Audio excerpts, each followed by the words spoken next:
मेरे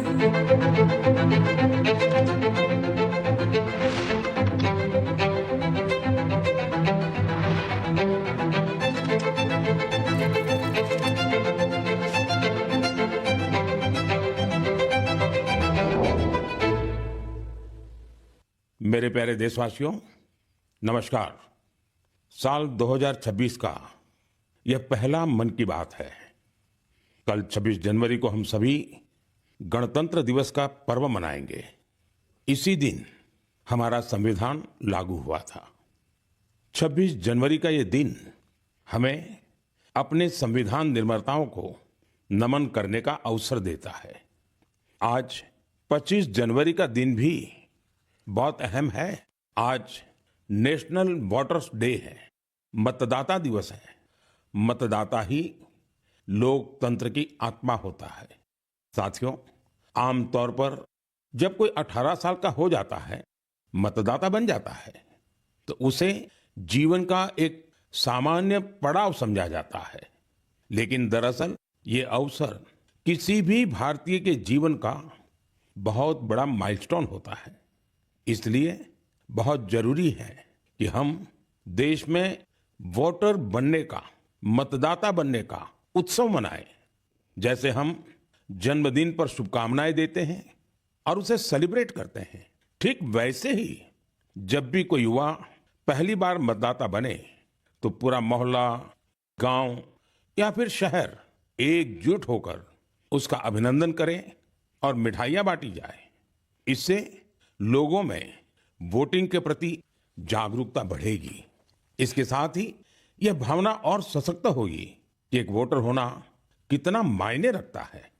साथियों, देश में जो भी लोग चुनावी प्रक्रिया से जुड़े रहते हैं, जो हमारे लोकतंत्र को जीवंत बनाए रखने के लिए जमीनी स्तर पर काम करते हैं, मैं उन सभी की बहुत सराहना करना चाहूंगा। आज मतदाता दिवस पर मैं अपने युवा साथियों से फिर आग्रह करूंगा कि वे 18 साल का होने पर वोटर के रूप में खुद को जरूर रजिस्टर करें। संविधान ने हर नागरिक से जिस कर्तव्य भावना के पालन की अपेक्षा रखी है, इससे वो अपेक्षा भी पूरी होगी और भारत का लोकतंत्र भी मजबूत होगा। मेरे प्यारे देशवासियों, इन दिनों मैं सोशल मीडिया पर एक इंटरेस्टिंग ट्रेंड देख रहा हूं। लोग साल 2016 की अपनी यादों को फिर से ताजा कर रहे हैं। उसी भावना के साथ आज मैं भी आपके साथ अपनी एक मेमोरी को शेयर करना चाहता हूं। 10 साल पहले जनवरी 2016 में हमने एक एम्बिशियस जर्नी की शुरुआत की थी। तब हमें इस बात का एहसास था कि भले ही एक छोटा क्यों ना हो, लेकिन ये युवा पीढ़ी के लिए, देश के फ्यूचर के लिए काफी अहम है। तब कुछ लोग ये समझ ही नहीं पाए थे कि आखिर है क्या। साथियों, मैं जिस जर्नी की बात कर रहा हूं वह है स्टार्टअप इंडिया की जर्नी। इस अद्भुत जर्नी के हीरो हमारे युवा साथी हैं।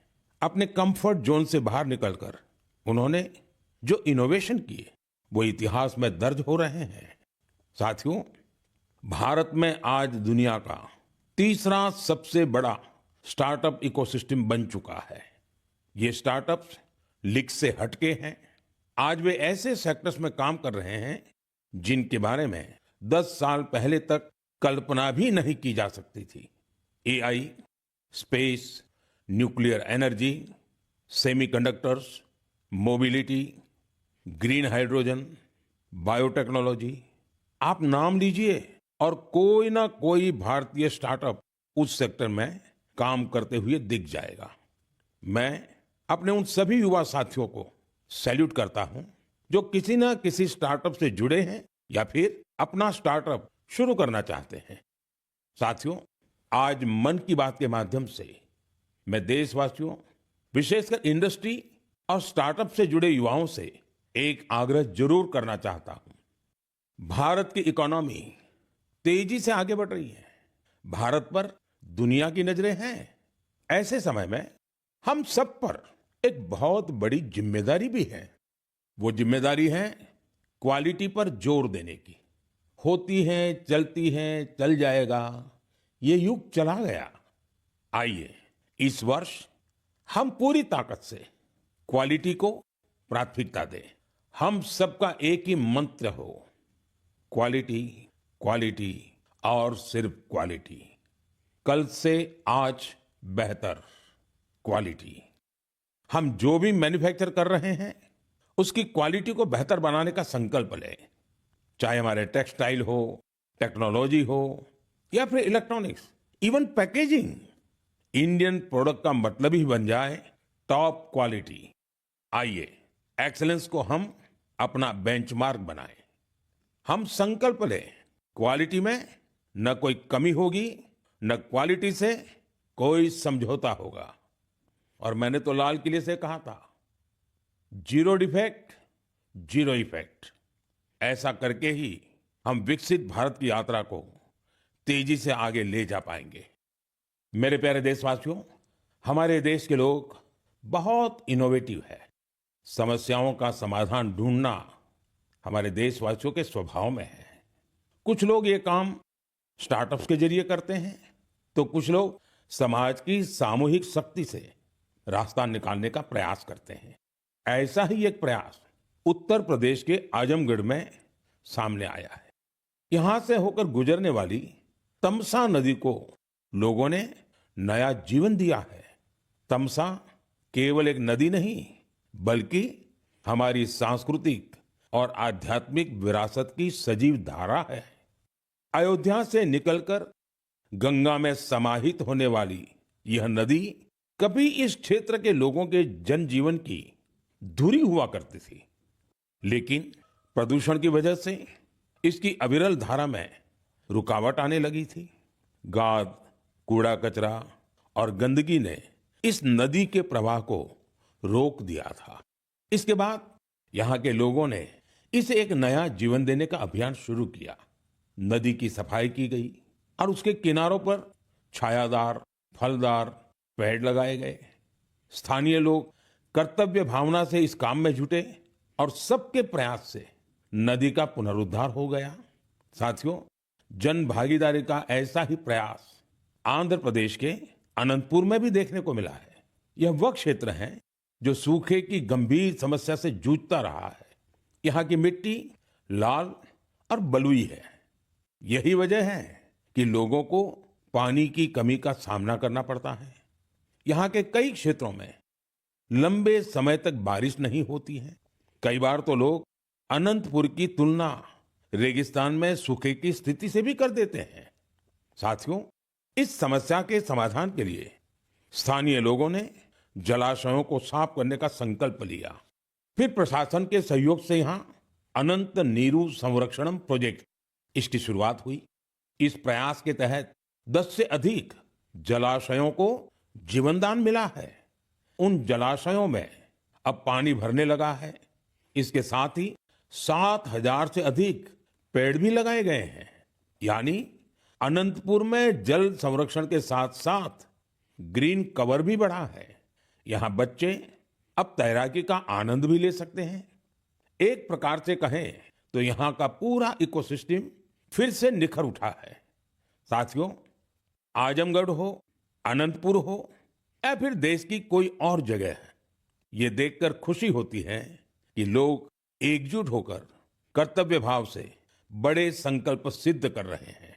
जन भागीदारी और सामूहिकता की यही भावना हमारे देश की सबसे बड़ी ताकत है। मेरे प्यारे देशवासियों, हमारे देश में भजन और कीर्तन सदियों से हमारी संस्कृति की आत्मा रहे हैं। हमने मंदिरों में भजन सुने हैं, कथा सुनते वक्त सुने हैं और हर दौर ने भक्ति को अपने समय के हिसाब से जिया है। आज की पीढ़ी भी कुछ नए कमाल कर रही है। आज के युवाओं ने भक्ति को अपने अनुभव और अपनी जीवन शैली में ढाल दिया है।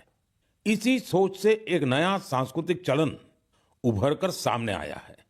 आपने सोशल मीडिया पर ऐसे वीडियो जरूर देखे होंगे। देश के अलग अलग शहरों में बड़ी संख्या में युवा इकट्ठा हो रहे हैं। मंच सजा होता है, रोशनी होती है, संगीत होता है, पूरा तामझाम होता है और माहौल किसी कॉन्सर्ट से जरा भी कम नहीं होता है। ऐसा ही लग रहा है कि जैसे कोई बहुत बड़ा कॉन्सर्ट हो रहा है। लेकिन वहां जो गाया जा रहा होता है वो पूरी तन्मयता के साथ, पूरी लगन के साथ, पूरे लय के साथ, भजन की गूंज। इस चलन को आज भजन क्लबिंग कहा जा रहा है और यह खास तौर पर जैन जी के बीच तेजी से लोकप्रिय हो रहा है। यह देखकर अच्छा लगता है कि इन आयोजनों में भजन की गरिमा और सुचिता का पूरा ध्यान रखा जाता है। भक्ति को हल्केपन में नहीं लिया जाता, न शब्दों की मर्यादा टूटती है और न ही भाव की। मंच आधुनिक हो सकता है, संगीत की प्रस्तुति अलग हो सकती है, लेकिन मूल भावना वही रहती है। आध्यात्म का एक निरंतर प्रवाह वहां अनुभव होता है। मेरे प्यारे देशवासियों, आज हमारी संस्कृति और त्योहार दुनिया भर में अपनी पहचान बना रहे हैं। दुनिया के हर कोने में भारत के त्योहार बड़े उत्साह और उल्लास के साथ मनाए जाते हैं। हर तरह की कल्चरल वाइब्रेंसी को बनाए रखने में हमारे भारतवंशी भाई बहनों का अहम योगदान है। वो जहां भी हैं वहां अपनी संस्कृति की मूल भावना को संरक्षित कर और उसे आगे बढ़ा रहे हैं। इसको लेकर मलेशिया में भी हमारा भारतीय समुदाय बहुत सराहनीय कार्य कर रहा है। आपको यह जानकर सुखद आश्चर्य होगा कि मलेशिया में 500 से ज्यादा तमिल स्कूल हैं। इनमें तमिल भाषा की पढ़ाई के साथ ही अन्य विषयों को भी तमिल में पढ़ाया जाता है। इसके अलावा यहाँ तेलुगु और पंजाबी सहित अन्य भारतीय भाषाओं पर भी बहुत फोकस रहता है। साथियों, भारत और मलेशिया के बीच ऐतिहासिक और सांस्कृतिक संबंधों को मजबूत करने में एक सोसाइटी की बड़ी भूमिका है। इसका नाम है मलेशिया इंडिया हेरिटेज सोसाइटी। अलग अलग कार्यक्रमों के साथ ही यह संस्था एक हेरिटेज वॉक का भी आयोजन करती है। इसमें दोनों देशों को आपस में जोड़ने वाले सांस्कृतिक स्थलों को कवर किया जाता है। पिछले महीने मलेशिया में लाल पाड़ साड़ी आइकॉनिक वॉक, इसका आयोजन किया गया। इस साड़ी का बंगाल की हमारी संस्कृति से विशेष नाता रहा है। इस कार्यक्रम में सबसे अधिक संख्या में इस साड़ी को पहनने का रिकॉर्ड बना, जिसे मलेशियन बुक ऑफ रिकॉर्ड्स में दर्ज किया गया। इस मौके पर ओडिसी डांस और बाउल म्यूजिक ने तो लोगों का दिल जीत लिया। मैं कह सकता हूं, साया बरबांगा देंगान डियास्पोरा इंडिया दी मलेशिया, मेरे का मंबावा इंडिया दान मलेशिया, सेमाकिन टापा। मलेशिया के हमारे भारतवंशियों को मेरी बहुत बहुत शुभकामनाएं।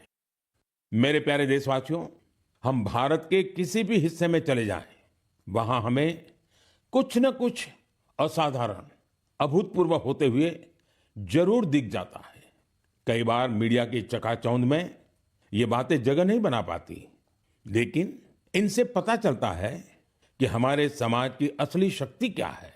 इनसे हमारे उन वैल्यू सिस्टम्स की भी झलक मिलती है, जिनमें एकजुटता की भावना सर्वोपरि है। गुजरात में बेचरा जी के चंदन की गांव की परंपरा अपने आप में अनूठी है। अगर मैं आपसे कहूं कि यहाँ के लोग, विशेषकर बुजुर्ग, अपने घरों में खाना नहीं बनाते, तो आपको हैरत होगी। इसकी वजह गांव का शानदार कम्युनिटी किचन। इस कम्युनिटी किचन में एक साथ पूरे गांव का सबका खाना बनता है और लोग एक साथ बैठकर भोजन करते हैं। बीते 15 वर्षों से यह परंपरा निरंतर चली आ रही है। इतना ही नहीं, यदि कोई व्यक्ति बीमार है तो उसके लिए टिफिन सर्विस भी उपलब्ध है, यानी होम डिलीवरी का भी पूरा इंतजाम है। गांव का ये सामूहिक भोजन लोगों को आनंद से भर देता है। ये पहल न केवल लोगों को आपस में जोड़ती है, बल्कि इससे पारिवारिक भावना को भी बढ़ावा मिलता है। साथियों, भारत की परिवार व्यवस्था, फैमिली सिस्टम हमारी परंपरा का अभिन्न हिस्सा है। दुनिया के कई देशों में इसे बहुत कौतूहल के साथ देखा जाता है। कई देशों में ऐसे फैमिली सिस्टम को लेकर बहुत सम्मान का भाव है। कुछ ही दिन पहले ही मेरे ब्रदर यूएई के राष्ट्रपति महामहिम शेख मोहम्मद बिन जायद अल नाहयान भारत आए थे। उन्होंने मुझे बताया कि यूएई साल 2026 को ईयर ऑफ फैमिली के रूप में मना रहा है। मकसद ये कि वहां के लोगों के बीच सौहार्द और सामुदायिक भावना और मजबूत हो। वाकई यह बहुत ही सराहनीय पहल है। साथियों, जब परिवार और समाज की ताकत मिलती है तो हम बड़ी से बड़ी चुनौतियों को परास्त कर सकते हैं। मुझे अनंतनाग के शेखगुंड गांव के बारे में जानकारी मिली है। यहाँ ड्रग्स, तंबाकू, सिगरेट और शराब से जुड़ी चुनौतियां काफी बढ़ गई थी। इन सब को देखकर यहाँ के मीर जाफर जी इतना परेशान हुए कि उन्होंने इस समस्या को दूर करने की ठान ली। उन्होंने गांव के युवाओं से लेकर बुजुर्गों तक सभी को एकजुट किया। उनकी इस पहल का असर कुछ ऐसा रहा कि वहां की दुकानों ने तंबाकू उत्पादों को बेचना ही बंद कर दिया। इस प्रयास से ड्रग्स के खतरों को लेकर भी लोगों में जागरूकता बढ़ी है। साथियों, हमारे देश में ऐसी अनेक संस्थाएं भी हैं जो वर्षों से निस्वार्थ भाव से समाज सेवा में जुटी हैं। जैसे एक संस्था है पश्चिम बंगाल के पूर्व मेदिनीपुर के फरीदपुर में। इसका नाम है विवेकानंद लोक शिक्षा निकेतन। ये संस्था पिछले 4 दशक से बच्चों और बुजुर्गों की देखभाल में जुटी है। गुरुकुल पद्धति की शिक्षा और टीचर्स की ट्रेनिंग के साथ ही ये संस्था समाज कल्याण के कई नेक कार्यों में जुटी है। मेरी कामना है कि निस्वार्थ सेवा का यह भाव देशवासियों के बीच निरंतर और अधिक सशक्त होता रहे। मेरे प्यारे देशवासियों, मन की बात में हम निरंतर स्वच्छता के विषय को उठाते रहे हैं। मुझे ये देखकर गर्व होता है हमारे युवा अपने आसपास की स्वच्छता को लेकर बहुत सजग हैं।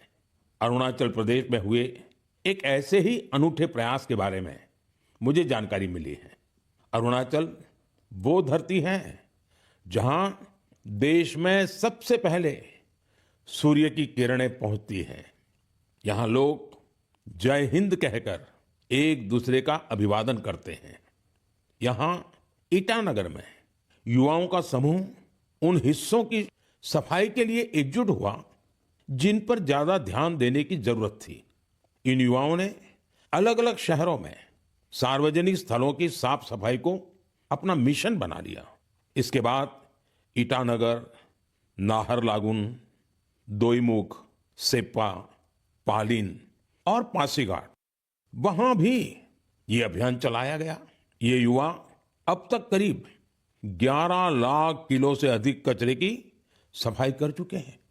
सोचिए दोस्तों, नौजवानों ने मिलकर के 11 लाख किलो कूड़ा कचरा हटाया। साथियों, एक और उदाहरण असम का है। असम के नागांव में वहां की पुरानी गलियों से लोग भावनात्मक रूप से जुड़े हैं। यहां कुछ लोगों ने अपनी गलियों को मिलकर साफ करने का संकल्प लिया। धीरे धीरे उनके साथ और लोग जुड़ते गए। इस तरह एक ऐसी टीम तैयार हो गई जिसने गलियों से बहुत सारा कचरा हटा दिया। साथियों, ऐसा ही एक प्रयास बेंगलुरु में हो रहा है। बेंगलुरु में सोफा वेस्ट एक बड़ी समस्या बनकर सामने आया है। इसलिए कुछ प्रोफेशनल्स एकजुट होकर इस इश्यू को अपने तरीके से सॉल्व कर रहे हैं। साथियों, आज कई शहरों में ऐसी टीमें हैं जो लैंडफिल वेस्ट की रिसाइकलिंग में जुटी हैं। चेन्नई में ऐसी ही एक टीम ने बहुत बेहतरीन काम किया है। ऐसे उदाहरणों से पता चलता है कि स्वच्छता से जुड़ा हर प्रयास कितना अहम है। हमें स्वच्छता के लिए व्यक्तिगत तौर पर या फिर टीम के तौर पर अपने प्रयास बढ़ाने होंगे, तभी हमारे शहर और बेहतर बनेंगे। मेरे प्यारे देशवासियों, जब पर्यावरण संरक्षण की बात होती है तो अक्सर हमारे मन में बड़ी योजनाएं, बड़े अभियान और बड़े-बड़े संगठन की बातें आती हैं।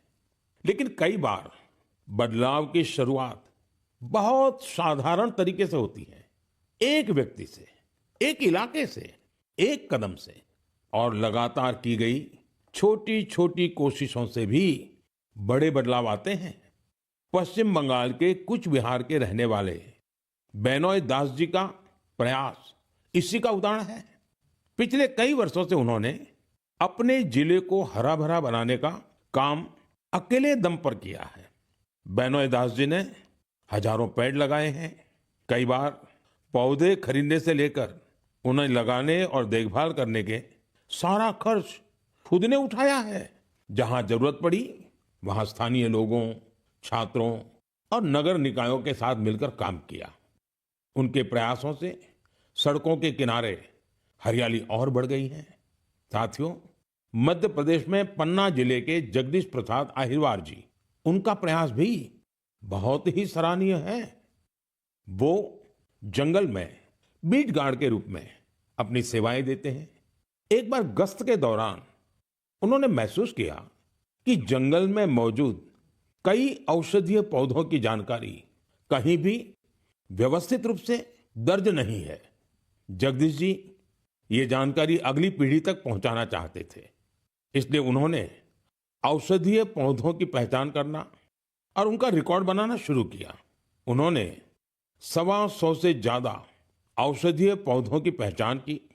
हर पौधे की तस्वीर, नाम, उपयोग और मिलने के स्थान की जानकारी जुटाई। उनकी जुटाई गई जानकारी को वन विभाग ने संकलित किया और किताब के रूप में प्रकाशित भी किया। इस किताब में दी गई जानकारी अब रिसर्चर, छात्रों और वन अधिकारियों के बहुत काम आ रही है। साथियों, पर्यावरण संरक्षण की यही भावना आज बड़े स्तर पर भी दिखाई दे रही है। इसी सोच के साथ देश भर में एक पेड़ मां के नाम अभियान चलाया जा रहा है। इस अभियान से आज करोड़ों लोग जुड़ चुके हैं। अब तक देश में 200 करोड़ से ज्यादा पेड़ लगाए भी जा चुके हैं। ये बताता है कि पर्यावरण संरक्षण को लेकर अब लोग ज्यादा जागरूक हैं और किसी न किसी रूप में अपना योगदान देना चाहते हैं। मेरे प्यारे देशवासियों, मैं आप सभी की एक और बात के लिए बहुत सराहना करना चाहता हूं। वजह है मिलेट्स, यानी श्री अन्न। मुझे ये देखकर खुशी है कि श्री अन्न के प्रति देश के लोगों का लगाव निरंतर बढ़ रहा है।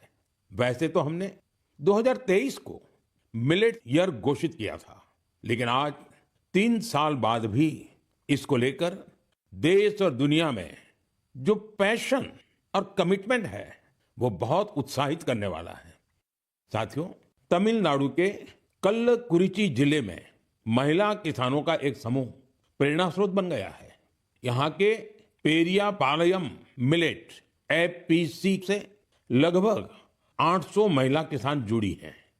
मिलेट्स की बढ़ती लोकप्रियता को देखते हुए इन महिलाओं ने मिलेट प्रोसेसिंग यूनिट की स्थापना की। अब वो मिलेट से बने उत्पादों को सीधे बाजार तक पहुंचा रही हैं। साथियों, राजस्थान के रामसर में भी किसान श्री अन्न को लेकर इनोवेशन कर रहे हैं। यहाँ के Ramsar organic farmer producer company से 900 से अधिक किसान जुड़े हैं। ये किसान मुख्य रूप से बाजरे की खेती करते हैं। यहाँ बाजरे को प्रोसेस करके रेडी टू ईट लड्डू तैयार किया जाता है। इसकी बाजार में बड़ी मांग है। इतना ही नहीं साथियों, मुझे तो ये जानकर खुशी होती है आजकल कई मंदिर ऐसे हैं जो अपने प्रसाद में सिर्फ मिलेट्स का उपयोग करते हैं। मैं उन मंदिर के सभी व्यवस्थापकों का हृदय से अभिनंदन करता हूं उनकी इस पहल के लिए। साथियों, मिलेट्स श्री अन्न से अन्नदाताओं की कमाई बढ़ने के साथ ही लोगों की हेल्थ में भी सुधार की गारंटी बनता जा रहा है। मिलेट्स पोषण से भरपूर होते हैं, सुपर फूड होते हैं। हमारे देश में सर्दियों का मौसम तो खान पान के लिए बहुत ही अच्छा माना जाता है। ऐसे में इन दिनों हमें श्री अन्न का सेवन जरूर करना चाहिए। मेरे प्यारे देशवासियों, मन की बात में हमें एक बार फिर कई अलग अलग विषयों पर चर्चा करने का अवसर मिला। ये कार्यक्रम हम सभी को अपने देश की उपलब्धियों को महसूस करने और सेलिब्रेट करने का अवसर देता है। फरवरी में ऐसा ही एक और अवसर आ रहा है। अगले महीने इंडिया एआई इम्पैक्ट समिट होने जा रही है। इस समिट में दुनिया भर से, विशेषकर टेक्नोलॉजी के क्षेत्र से जुड़े एक्सपर्ट भारत आएंगे। यह सम्मेलन एआई की दुनिया में भारत की प्रगति और उपलब्धियों को भी सामने लाएगा। मैं इसमें शामिल होने वाले हर किसी का हृदय से अभिनंदन करता हूं। अगले महीने मन की बात में इंडिया एआई इम्पैक्ट समिट पर हम जरूर बात करेंगे। देशवासियों की कुछ अन्य उपलब्धियों की भी चर्चा करेंगे। तब तक के लिए मुझे मन की बात में विदा दीजिए। कल के गणतंत्र दिवस के लिए एक बार फिर आप सभी को मेरी बहुत बहुत शुभकामनाएं। धन्यवाद।